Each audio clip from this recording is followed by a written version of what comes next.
ఏమమ్మా మీ ఆయనేడి? ఉన్నారండి, ఇదిగో ఈ గోడ దగ్గర దాక్కున్నారు. మీకు సర్ప్రైజ్ ఇద్దామని గోడానికల్ దాగున్నాను సార్.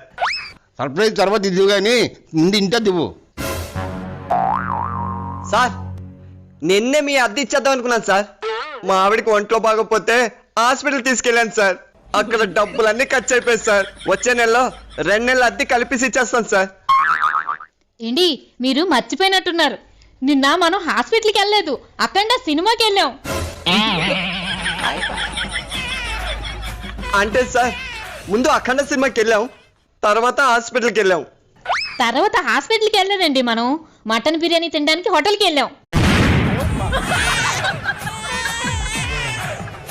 సరే ఇంటికి వాండర్ గారు వచ్చారు కదా, వెళ్ళి నువ్వు టీ పెట్టు. అదేటండి, ఇంటికల్లా వాండర్ వస్తే పచ్చి మంచినీళ్ళు ఇవ్వద్దు.